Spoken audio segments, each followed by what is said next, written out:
Welcome to After Effects. We're going to learn the very basics by creating 4 clean animations from start to finish, which covers the most common and fundamental techniques that will prove most useful to your After Effects journey. In After Effects, there are many different styles of animations, so I'm going to show you the ways that I think are best for those who are new to the software. Now, whoa. It's okay to feel overwhelmed going into this journey. It's the same feeling as learning a new language or facing a scary new challenge. But luckily, in only 60 minutes, I'm going to make you feel comfortable in the software. Now, this tutorial is a lesson extracted from my online program, 6-Figure Editor. But I'm releasing this tutorial on YouTube for an incredible kickstart to your After Effects journey, and to teach you as much as possible with only 1 hour of your time. The rest of the program is available to check out at 6figureeditor.com. But for now, you can download today's project files for free below this video. So when you load up After Effects for the first time, this is what you're going to see. And as you can see that it's split into multiple different sections because each of the sections has its own uses, and I really want to get into all of the kind of sections before we get into building the animations and these beautiful kind of scenes, because it's really important that you get familiar with the software and know exactly why everything is the way it is. And I just want to say that, you know, at any point, if you get too confused, if I'm going too quick for you, you know, pause it, you know, rewind and just kind of follow me along. You can also play this video in, you know, 0.75 times speed. But yeah, basically we're just going to get into each of the sections, and this is going to be raw. I'm not going to be cutting things down. I'm not going to be like, you know, trying to jazz up this to sound really, you know, clean. I'm just going to be honest with you and just, you know, from my experience, I've been editing over 10 years and using After Effects for pretty much that entire time. So I'm just going to kind of tell you from my opinion what everything is useful for. So if we're over in this section, as you can see, it says project. Now, when we're building an animation, when we're building a scene, you know, a piece of work that we're working on, we have it inside of a project, and you can save projects under any name and you can kind of turn them into a file. And a project is a place basically that localizes all of the things that you're working on, for example, for a specific project, for a specific piece of work. When I create YouTube videos myself, I'll have, you know, maybe even 10 to 20 different projects that I have, After Effects projects that have different animations inside them. Now, you can put all of them inside of one project and kind of just use the same project, but I like, for organization purposes, to save them as different ones. As I said at the start of the video, that you can download the, you know, the file, the project file down below this video. Basically what you can do is you can just download that and upload it straight into After Effects, and you would have all of the things that I worked on, because that's how a project works. A project just hosts all the things that you worked on in a organized place. And as you can see over here, it says project, and you can see all of these pieces of information. What you can do is you can double click here, and it'll basically bring up whatever folder, you know, you have, and with all of the images and files that you have on your computer, which then you can import. So all you need to do is just double click in this section, and then you can bring in something, you know, whatever you want to do. So I'm going to bring in this image right here. As you can see, it is here, but you can't see anything else change. This is because down here, this is the timeline of an animation. If you use different editing softwares, for example, DaVinci Resolve or Premiere Pro or whatever, Final Cut, you know that you have a timeline, even on CapCut, for example. And it's a bit different on After Effects, and I'm going to be breaking down how it works. However, this is where the timeline is going to be. So over here where we have this image, this is just the project file. So basically this is where we can just host files inside. So this is not currently in our animation. It's not currently in our scene. It's kind of just in a list of files. So if we imported another image, they'll just kind of gain a big list, and you'll be able to scroll down and see a big list. This just means that we have access to any files that we want at any point whilst within After Effects and bring them into the timeline. Okay. So what I'm going to do is just grab this image and I'm going to drag it into this section. And as you can see, now it basically has created a, put the image inside here, okay? Now, what we want to do is create a custom size for our animation, because this is not ideal, you know, because we just drag this image, it's going to create a scene that, like a composition, we call it, that is the same size as this, which is not ideal. I'm going to press Command Z on Mac just to go back and to undo that.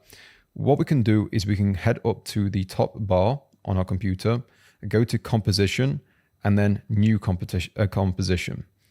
At this point, we can basically create a custom size, a custom composition, and a composition is basically this scene that we're creating.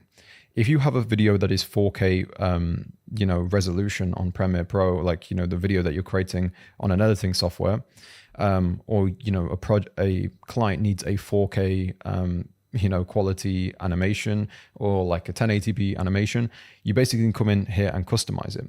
So firstly, let's customize our composition name. I'm going to put it as first animation.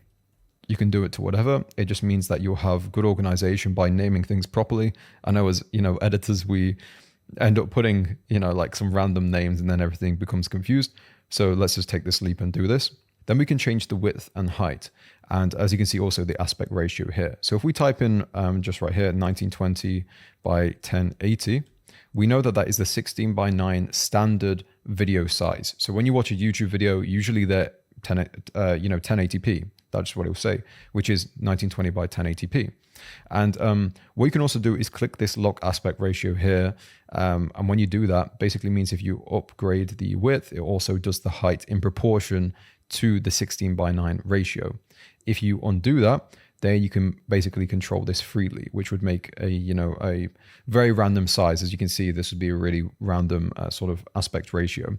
But what I'm going to do is just go back to having 1080p by 1920, by 1080. Now, as you can see in this section where it says preset, if you do this for the first time, saying custom, this will allow you to basically create the perfect sort of composition. And at that point, if you have something that you want to reuse, for example, a nice 1080p composition or a 4K composition, you can go into here and create your own preset. So for example, I could put this as Tom's 1080p preset. And as you can see, then it's saved down here as that. Keep this as square pixels right here, this pixel aspect ratio. We don't need to get into this right now. The frame rate I'm going to keep at around 23.976 because the general just sort of film FPS, frames per second, is around 24 or this kind of like mark. I always just have it set to this. I feel like it has the best look. Now, if we come down to start time code and duration, basically, if you need a certain duration of an animation, for example, if it's 30 seconds, then you can go in and change this to 30 seconds right here. And that just means that the entire timeline will be 30 seconds long. There is no, no worries in terms of setting this because you can go in and change it at any point anyway. Now we have this, so let's press OK. As you can see, we have a black screen right here. You can actually use your sort of scroll to zoom in and out. And this is where your composition is. This is basically the playback of the composition.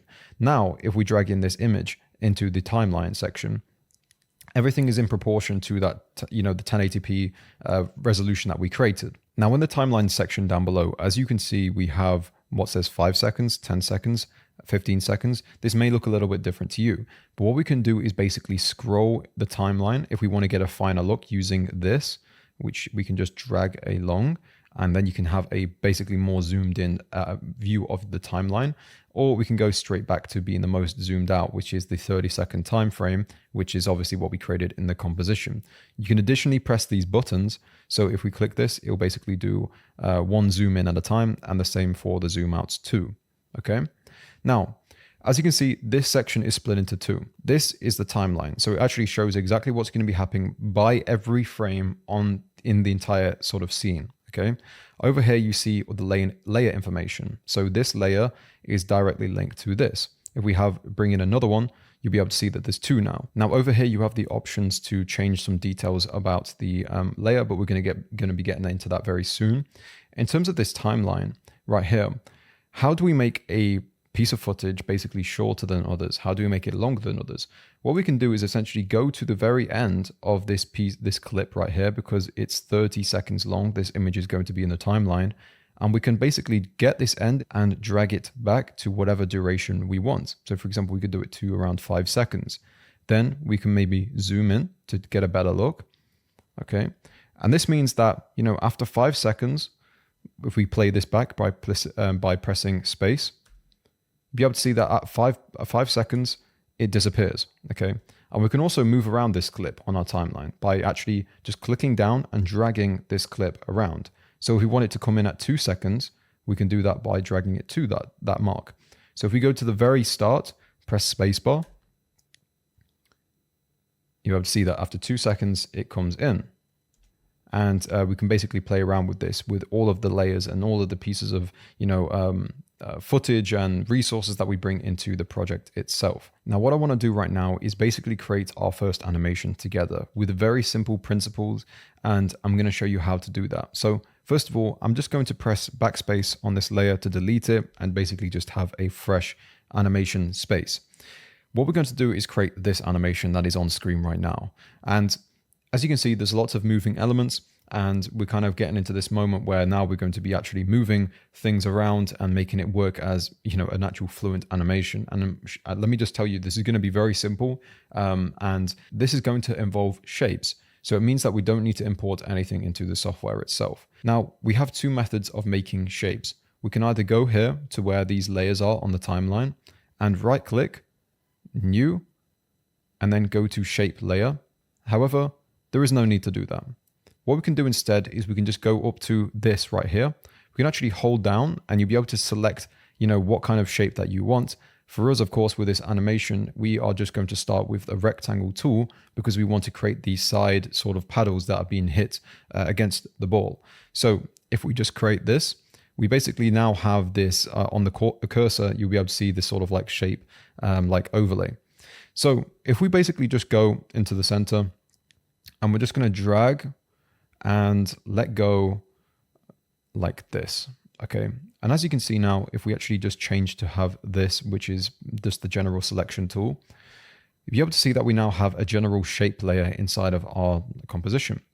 And we can freely move this around by doing this with the selection tool, or we can actually go to the shape layer 1 and you can press P on your keyboard. And this now you'll be able to have position like options, okay? So what you can do now is you can drag, and as you can see on different axes, this shape will now move on the composition. So you have the full control to move it around. Now, the reason I'm telling you to press P and press different shortcuts is because I want you to get used to shortcuts, because they're going to make your animation creating a lot more simple and a lot quicker than, than basically just going over manual things. For example, I could just press this drop down, I could go to transform and then go to position. However, all I needed to do was click on the layer, press P, and you already have access to position. Okay, so this is really useful. Now, how do we make this centered into the general, into the middle of the screen? We can go to this side section and scroll down until we get to align.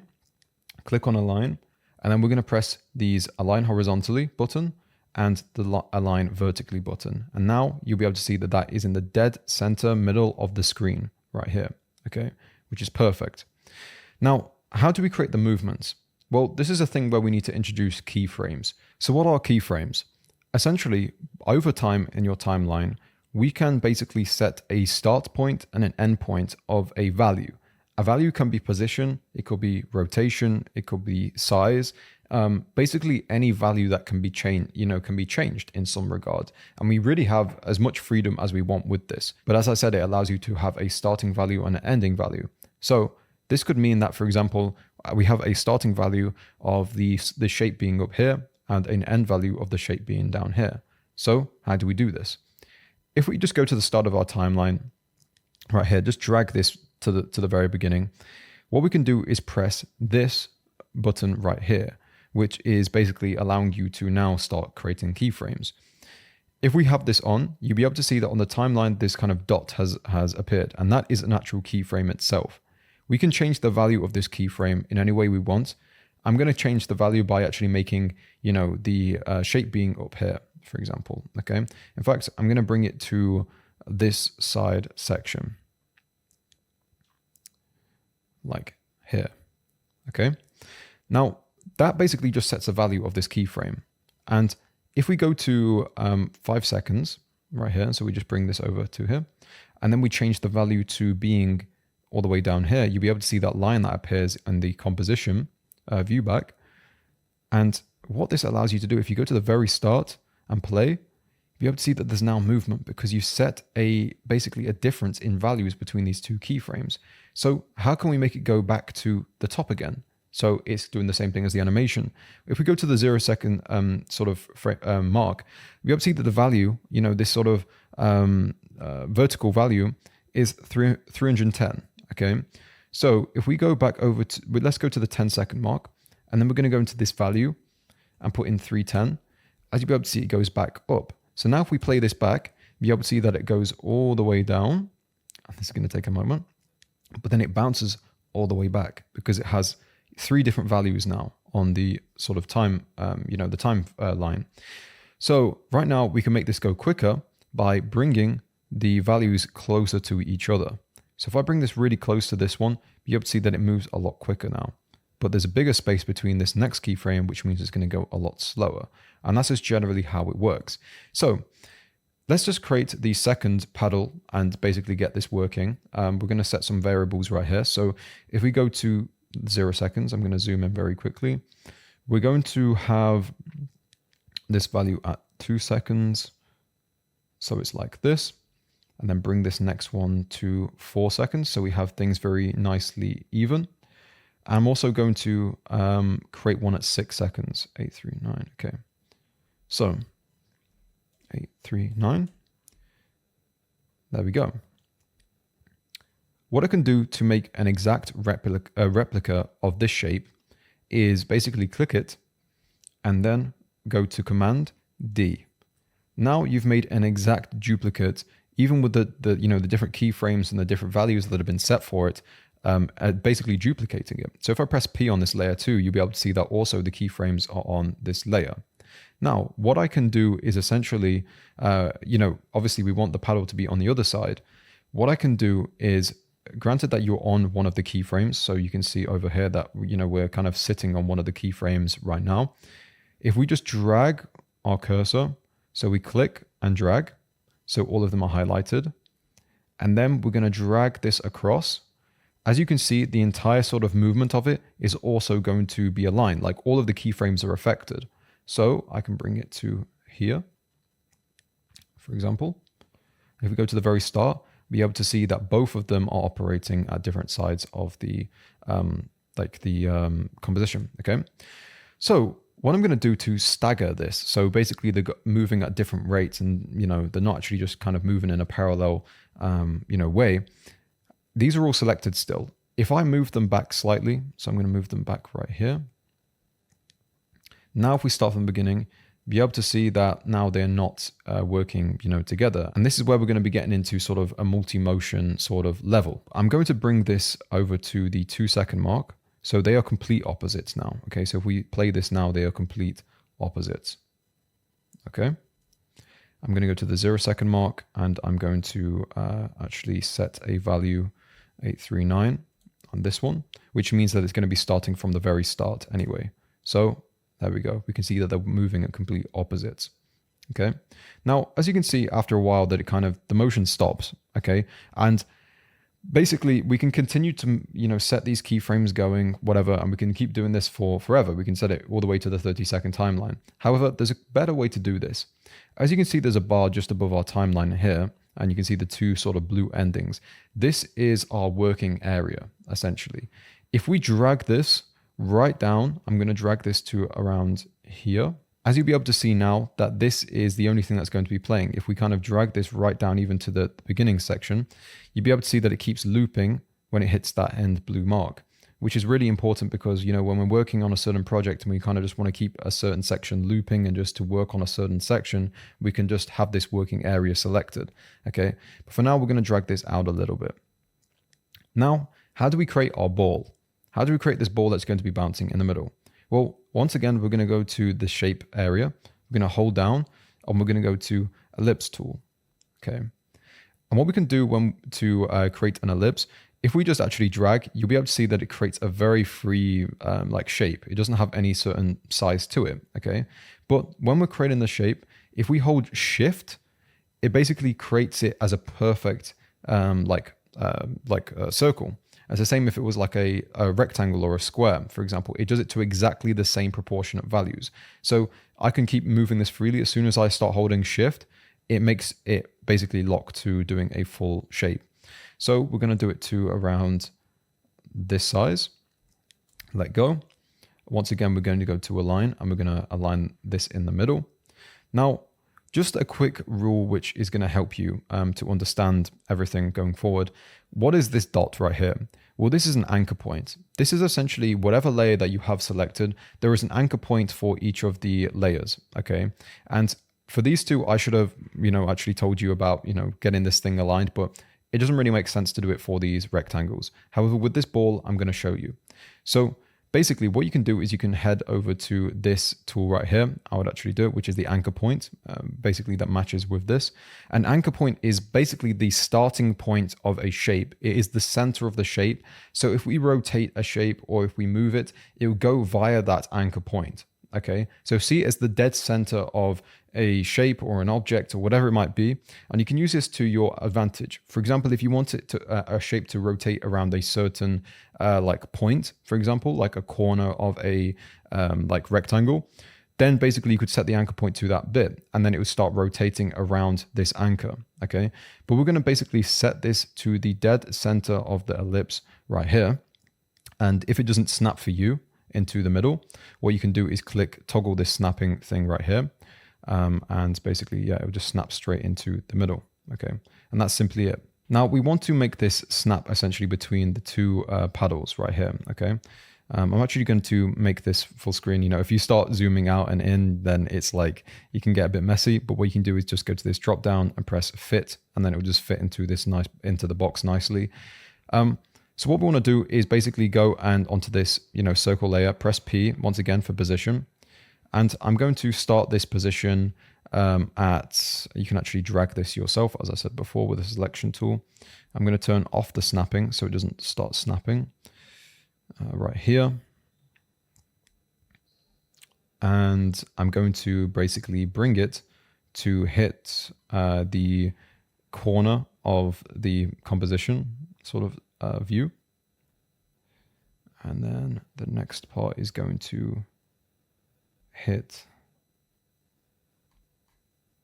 this paddle.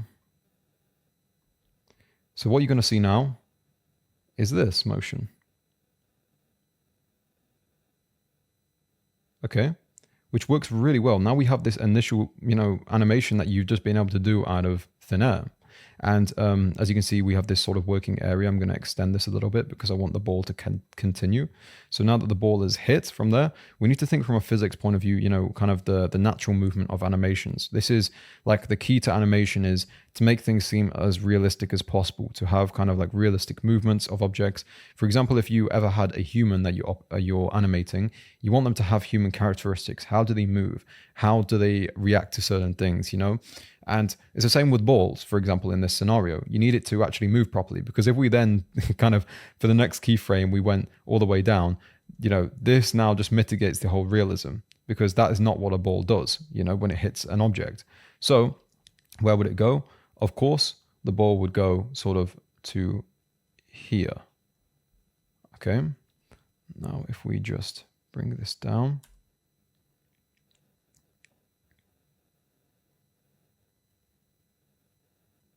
Actually needs to be a little bit more like here, I think. Put a bit closer, because there's shorter distance between going to here and to here.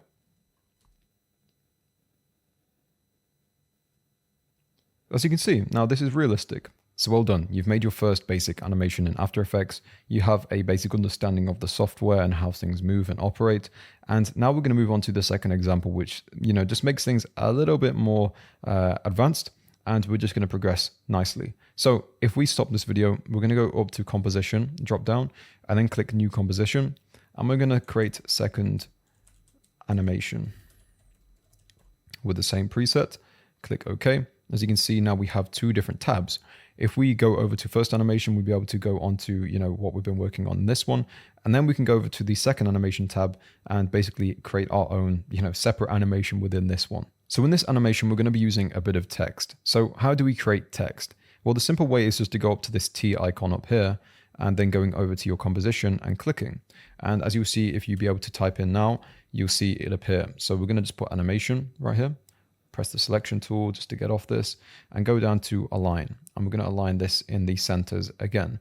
Now, a cool way to just see exactly how things are positioned in your composition, there's a little trick here. So if you go down to this drop down, hold it and then go to proportional grid and let go, you'll be able to see how things are proportioned in your animation itself. So you can see if things are symmetrical and nicely aligned in the middle.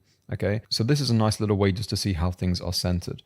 I'm going to go off proportional grid, but basically back into the properties of this text layer. And you can basically change the text font here and the weight of the text here, the size of the text here, and also the fill. So for example, you want to change the color of the text, you can do so here and just change it to anything that you possibly want and press OK.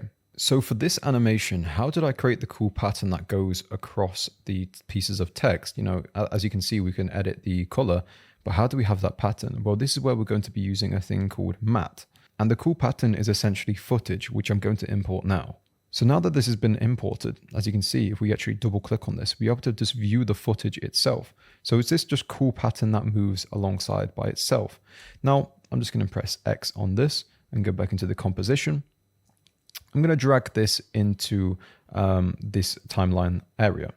As you can see, now you can't see anything. You can't see the text in this sort of frame. This is because layers stack on top of each other. If I drag this below the animation layer, you'll be able to see now you see the animation plus the pattern in the background because things are stacked on top, from top to bottom. And just to show you what I mean is if we just drag in this image right here, as you can see, because it's in between the background and the pieces of text, it's in between them here. So which means anything that is further to the top in terms of this timeline is going to be literally at the top. Whatever is at the bottom of this list is literally at the bottom. It's the last layer, behind everything. So I'm just going to delete this right here. So how do we achieve putting this pattern on the text? Well, because this is way bigger, I'm just going to make this a little bit smaller. Okay, so it's just going to be the size of the text itself. So around there. And I'm going to press this thing where it says track matte. So track matte is the thing we're going to be using. If we basically click on the pattern layer and select the animation, so the text layer, as you'll be able to see, now the background has basically been inserted in the shape of that object, so the text. So when we matte something, we're basically taking whatever object it is and turning it into the same shape, so we're actually molding it to the shape of whatever other layer we select, if that makes sense. So I'm going to just move the position of this down a little bit. But as you can see, this is still quite dark. Even if we play it, it's still quite dark. So how do we make it brighter? This is where we can start using effects. So if we go over to this right section and click on effects and presets, I'm going to click it right here. We can go into search and I'm going to type in brightness and contrast, which is here. Okay. And what we can do is just drag an effect, whatever effect we choose, onto the layer that we want.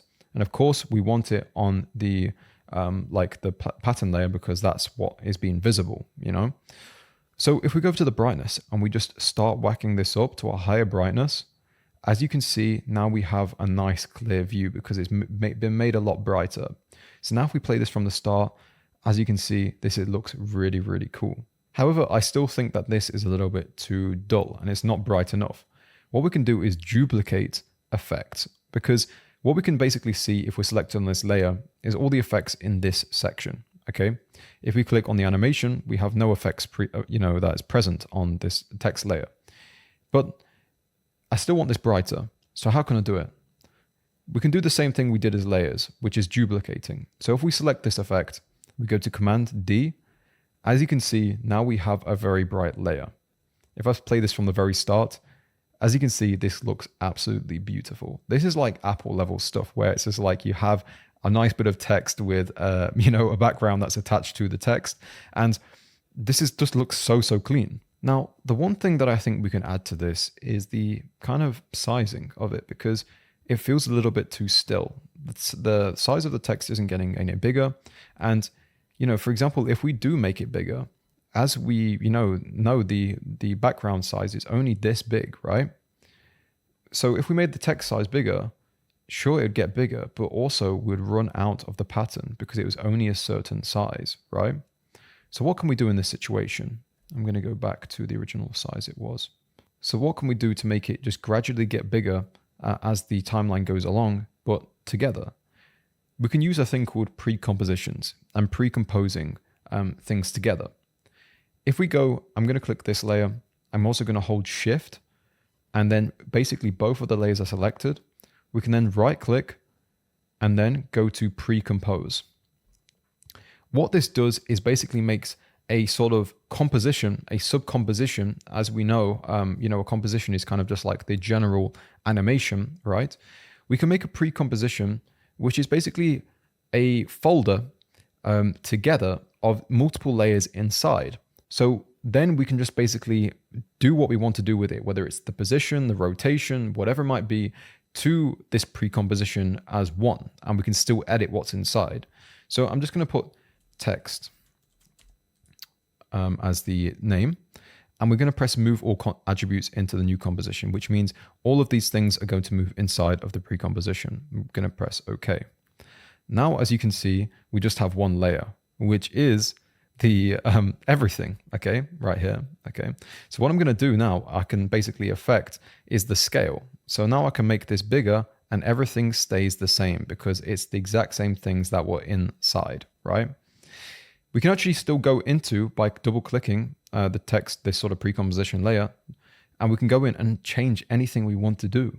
So literally, if I wanted to make this ridiculously bright, okay, and then go back into this animation layer, it's changed. It automatically changes. We have the full, choice of what we want to do. We can add more layers. We can do whatever we want to do to it inside whilst it, live changes essentially. So what we're going to do is we're going to create two keyframes, one at the scale of 100%, and then in 5 seconds, we're going to have it at 110. Okay, and I'm going to bring this working area right down. And what you can see now is we have this beautiful pattern movement whilst the scale is changing. And this is just ridiculously clean as itself. So now that we have these two animations done, I just want you to take a moment right now to just make sure you understand everything. If there's anything that hasn't been made clear, just make sure to go back and just kind of, try to understand more, because although project-based learning is incredibly difficult to get at first, because it's very fast-paced and, you kind of just thrown into the deep end, it's the quickest way to learn. And especially I found with creative endeavors, whether it's learning how to edit and for motion design and things like that, the fastest way for you to learn is to just basically throw yourself into the deep end. So now we're going to be moving on to something more advanced with the third animation, and let's just get straight into it. So let's just create the third animation composition, of course, just like we did for the others. And in this one, this is the animation that we're going to be creating. I'm going to put it on screen right now. As you can see, we have a few different colors going on. We have obviously a shape going on, and also some effects where it just basically stylizes the animation we have going on. So how are we going to create this? So first of all, what we're going to do is create a background. And how we're going to do this is we're basically going to create a solid background. So how do we do this? Because as you know, as you can see, this is black currently in the composition. And basically, this isn't a solid color, because if we actually toggle the transparency, you'll be able to see that it's just actually just transparent. We just have a background color of the composition, okay? So how do we create a solid? So what we can do is we can right click here and press new, and then go to solid. And we can set this as anything we want. I'm going to change the name to background. As you can see, it's the same size as the composition, which is what we want it to be. And a color. Now, the color doesn't matter too much right now because we're going to add an effect to have this nice gradient background. So we're just going to press OK. As you can see, this is already here as a layer, as a basically solid layer. What we're going to do is we're going to head over to the effects and presets, and we're going to find a effect called gradient ramp and drag this onto the layer. As you can see now, we have basically a gradient of two colors. As you can see, there is black and there is white. What we're going to do is basically create it red, okay? However, as you can see that this is, we basically want it to be red at the top and black at the bottom. So we're going to get this black current color right now and change this on the colors to red. We're going to go for this red, I believe, and then this white one to black. And as you can see now, we have a nice gradient. So what you'll be able to see is that we have the control over the start of the ramp and the end of the ramp. And if we bring this down, you can see exactly where the start is right here. I'm going to put it to select it maybe here. And then of course you could do the same for the bottom of the ramp, which is right here. But this is good. This is our nice background, and this is all we need for the background. So as you can see in the animation, we have a square that's moving, is rotating. If we go over to this shape layer, this shape selector, hold down, and we're going to go to rectangle. What we're going to do is we're going to do the shift trick. So basically, instead of it being a free sort of shape, we're going to hold shift, and that makes it kind of like a solid shape. We're going to probably make it around this big. We're going to go down to align it in the centers. And we're going to change the anchor point to being in the middle. There we go. So that is everything. Now we can also go into the proportional grid and also see that everything is centered. And as you can see, these little tricks that I've been telling you over the last animations, they come in handy, just to make sure things are nicely smooth. So we have a shape in the middle. And now we can see that, also this layer has a gradient in the final animation. However, we're going to focus on that in a minute. First of all, let's get the rotation. So as we know, we need to set a 2 keyframes on the timeline. So what we can do instead of pressing P for position for this shape is we can press R. R allows us to change the rotation. There's also other ones. For example, if you press S, we'll change the scale. So we can actually go in and change the scale right here. I'm going to press back. If we press R, then we'll be able to change the rotation. So as you can see now, this shape rotates. So what I'm going to do is I'm going to create a keyframe, number 1. And because this is going to be our final sort of position, right? Final position, I'm going to put this as actually the later part of the animation. I'm going to put it at the 5-second mark. And you'll be able to, as I said, you'll be able to see exactly if you're on the keyframe by this part coming blue. So I'm just going to kind of zoom in and get to the point where we're on the keyframe. I'm actually going to zoom in a little bit more. As you can see now, we're on the keyframe, okay? So that is that value. Now at the start, I'm going to change the value to being minus, let's say minus 300-ish. We can actually just type it. And as you can see right now, because it's just standalone, it's just basically from one value to the other, that's what it's going to look like. However, in the animation, we can see that it's actually smooth. It's a smooth animation. It's actually got this kind of like characteristic around it. And this is introducing a technique called easing, okay, easy ease. And this is one of my favorite things in animation and motion design. And basically how we can do this is if we select both keyframes on the time frame, okay, on the timeline, sorry. If we select both keyframes, we're going to right click, and then we're going to go down to Keyframe Assistant and Easy Ease. Okay, or you can press F9. However, this is just, I'm just showing you how to do it. Okay, and what this does automatically, if we play the clip now, as you can see now, it's a lot more smooth because at the very start and at the very end, it slows down. Okay, so it's slow at the very start, and then it becomes quicker, and then near the end, it slows down again. And that is just ridiculously smooth, right? But what we can do is we can play around with this ourselves. We can actually have a manual kind of control over how quick parts of the, between the keyframes are and how fast they are. But if we just click one of the keyframes, we can select both of them, but also you can just simply select one of them. And we can head over to this thing right here, which is the graph editor. If this is getting confusing, just take it step by step. If there's anything that you don't understand, you can also research into it more and more. So for example, this graph editor, you can also type into YouTube and type in graph editor, and you would have a full tutorial on how to use a graph editor. But in this tutorial, I just want to give you a well-rounded sort of beginning intro to After Effects. Now, as you can see, this matches. This is actually on a speed graph, as you can see right here. We're getting, once again, you can, look into more tutorials on YouTube in regards to the graph editor. But for now, we're just going to be going over this. As you can see, this matches how it is in terms of speed. So as you can see, starts slow, then gets fast. And then as it comes to the second keyframe, it gets slow again. If we dragged this last one, okay, right back, as you'll be able to see, it reflects the exact same sort of shape that we have right here. So it goes fast, and then it goes really slow near the end, okay? And that's exactly what we want, okay? That's exactly what the animation looks like. We can play around with this even more by even dragging this one forward, which means that it'll be a very slow start, fast, and then back to slow again. And that's what we're going to leave it as. Now all we need to do is add a gradient similar to the background onto this shape. However, we need it to be the complete opposite. So what we're going to do is basically copy the gradient that we had on this sort of solid background, and we're going to paste it onto the shape layer, okay? As you can see, because it is the exact same gradient, there is now nothing visible because it would be the exact same gradient as the background, right? Like it has the very same starting points.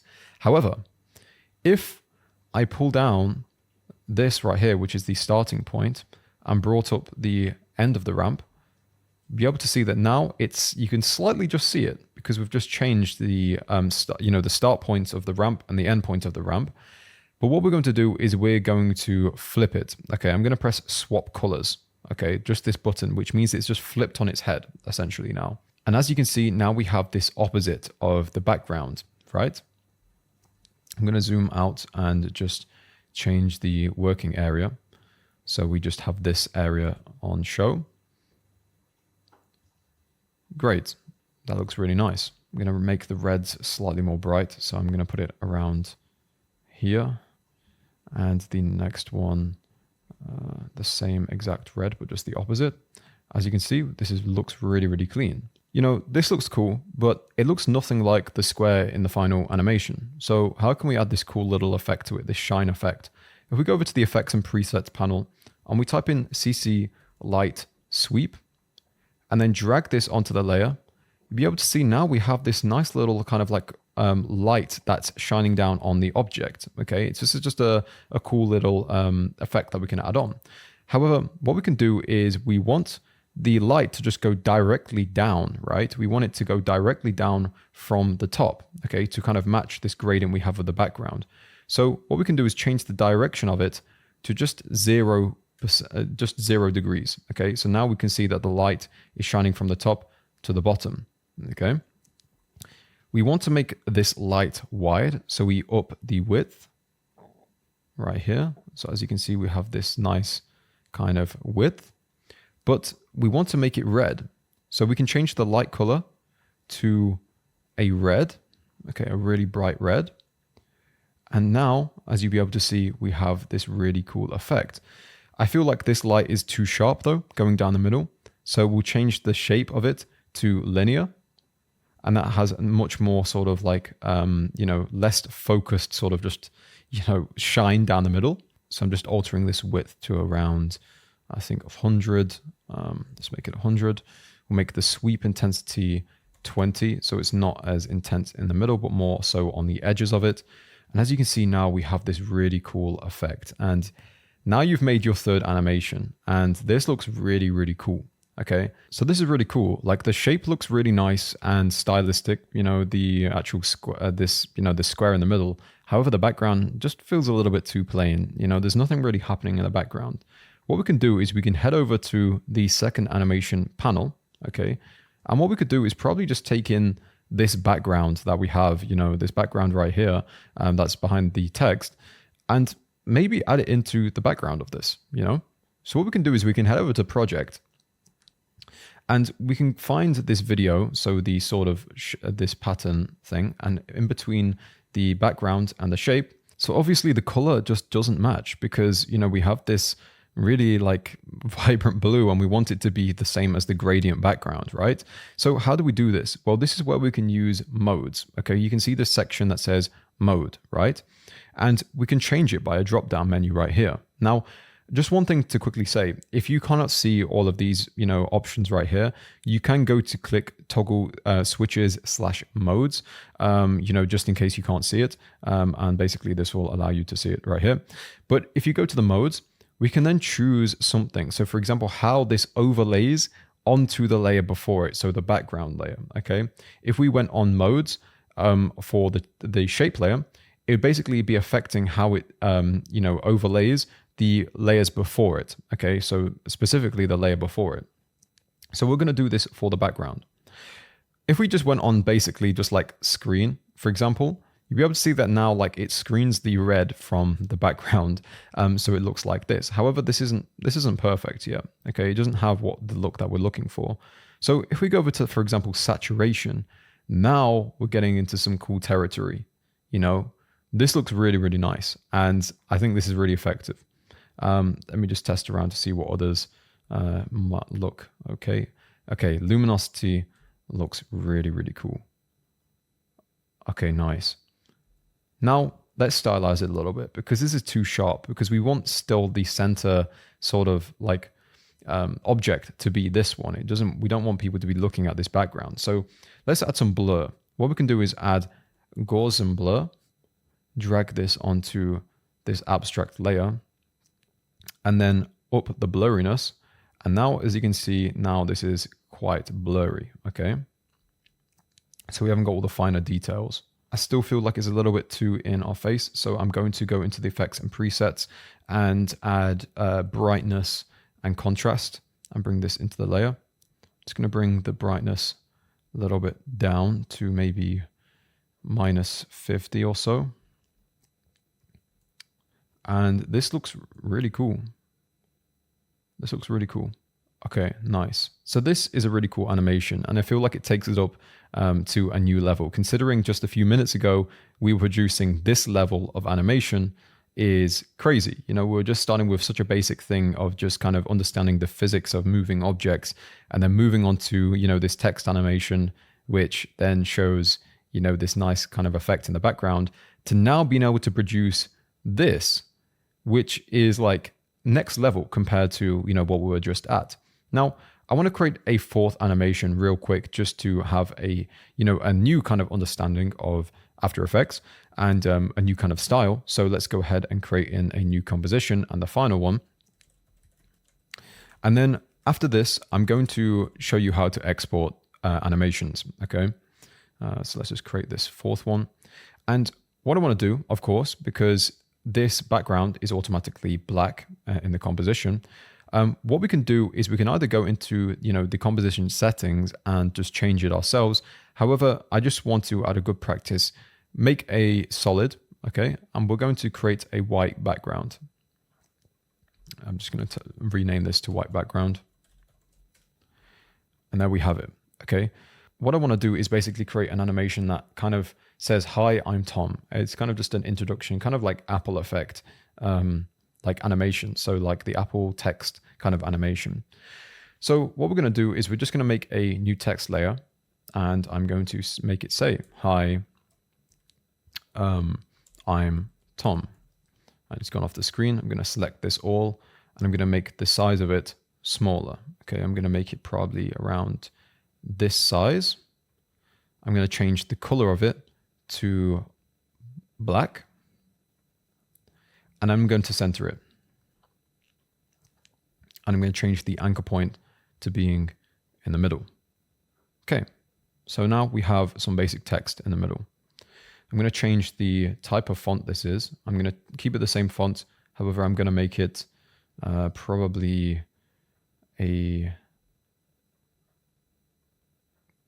you know what? I'm going to make it semi-bold. That looks good. Okay, I'm actually going to change this to be in lowercase. And yeah, I think this looks good. Cool. Okay.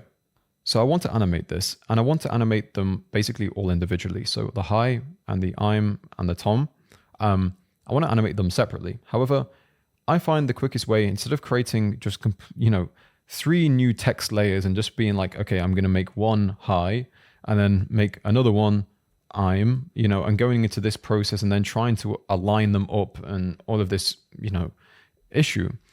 There's a quicker way to animate. So I want to make them go basically from down the screen to come up and have this kind of like smooth, transition to up, right? So what I'm going to do is I'm going to select the layer. I'm going to press P for position. I'm going to select the 5-second mark, and the position to kind of like this being the final, place that the animation is going to be. And I'm going to make it so, the starting point of the animation is around here, let's say. And we're going to select the keyframes, and we're going to go to Keyframe Assistant and Easy Ease, okay?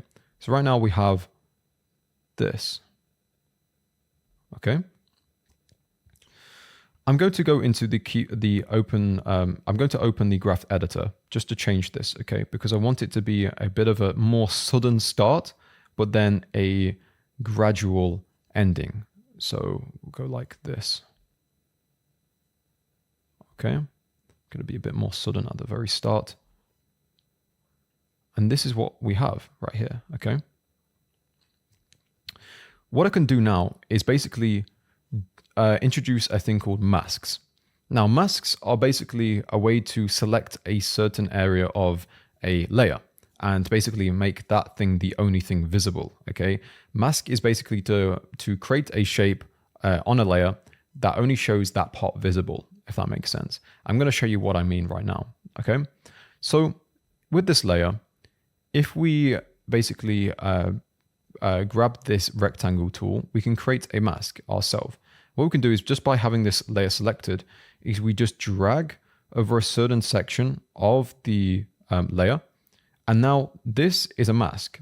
A mask is basically just showing this portion of the layer, okay? So now we just masked the high, okay? And I'm gonna go back right now. I'm just gonna duplicate this 3 times, this layer, okay? 3. So we have the high, I'm, and Tom. What I can do is basically just select the first layer and select with our rectangle tool high, and this will mask this layer itself, okay? And a way we can check this is by making the other 2 layers not visible. So I'm going to actually select this, which basically makes a layer not visible. And as you can see now, on this first layer, it's just high selected as a mask. If we now make the second layer visible and then use the rectangle tool to make it a mask, and we're going to just select I'm. As you can see now, this is the only thing that's visible on this layer. If we bring in the third layer, I'm going to basically mask out this one. And now for each of the layers, basically, they have just one word selected, okay? And as you'll be able to see when we play this back, it's still the same animation, you know? However, if we now pull this one back and this one back on the timeline, you'll be able to see now there's different starting points and they're kind of staggered in their animation, okay? And this is a really cool effect. What I'm going to do is now select all of the layers. I'm going to make them a pre-composition, so pre-compose them as we've talked about before. We're going to put text animation as the name. We can use mask once again. And by this entire pre-composition, I can select the rectangle tool and I can mask this layer. And what this does is just make this portion of it visible. So if now I play it from, the point where this animation starts, you'll be able to see now we have this really cool animation. And I'm going to go back and make this kind of the only working area. I'm going to just do it between these points right here. As you can see, we have this really cool animation. And what I can also do with masks is introduce a feather. A feather basically means that the lines of the mask are not as harsh.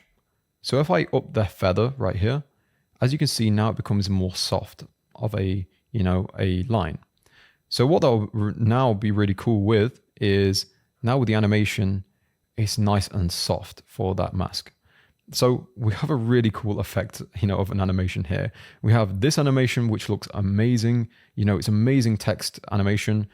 We have this one, which looks really, really cool. As you can see, we have this one, which is a nice text animation too with the background. And of course, we had that first one, which we just started at. And Your progression has been incredible in this last, how long we've been recording. And now there's a lot more functionality of After Effects that we haven't gone through, of course. If we go up to this bar at the top where we've obviously selected shapes and text, there are other ones. So if we actually use this hand tool, what we can do is we can just move this canvas so we can have a better look on things. For example, if we zoom in with our our mouse, essentially, we can still just move this around so we have good, viewing of the animation that we're creating. Okay, I'm going to go back to fit right here so we can see everything nicely. We also have the zoom tool. Okay, so if we just have the zoom tool, we can go and click and zoom. And then if we hold Option, we can basically zoom out and click. Okay, that's how that works. I'm going to press fit again. The other thing that really I think would be beneficial to you is the pen tool, because this allows you to kind of draw lines. Okay, so I can draw, I'm going to change the stroke, which will basically mean a stroke is a line. I'm going to change it to black color, but we've just selected this point with the pen. We can select a second point and then pull. And as you can see, we can create these nice little curves, and then you can create another point and make, kind of like a nice drawing, for example. You can see this color here that's filling it. We can just click this fill and then no fill. And as you can see, we have this line right here. Obviously, you can be stylistic with it. You can change the thickness of the stroke itself right here with this sort of drag thing here. I'm going to delete this. Of course, we have the text tool. And the things other than that, I really don't think you need at this point, because you're just starting your journey. You're just getting a basic understanding, and you need to just kind of start playing around with After Effects itself and just, using the things that you've learned today, how to use the software generally.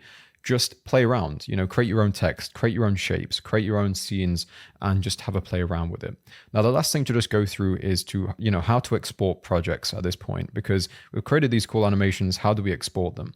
What we can do is go to File, go to Export, and we can go to all of these options. A lot of people use Render Queue. Of course, you can add it to a Premiere Pro project, so actually directly into a Premiere Pro project. Cinema 4D exporter when you're doing some advanced sort of 3D animations, which of course is just like, that's a bit down the line from now. What I'd recommend is doing Adobe Media Encoder Queue. I'm going to show you why, because it's very similar to if you're exporting in Premiere Pro. So if you have any experience in Premiere Pro, this will be a bit more familiar for you. So now that this is loaded up, you'll be able to just see this first animation. So ignore all of these ones here, because these are just past things that I've worked on.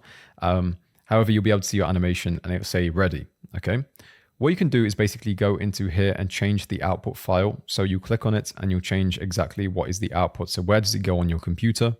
So for example, you can just set it to desktop or a folder that you created. And then you can go into this section. You can click this. And as soon as you open this up, it's very similar to, what it's like in Premiere Pro when you're exporting things in Premiere Pro, of course. And what you can do is just scroll down these settings. The one thing I would just change, because all of your settings should be pretty good to start with, is the VBR. You can just whack this up to whatever you want it to be. If it's 4K, I'll do a lot more. I'm just going to do 15 for now, as we're on 1080p.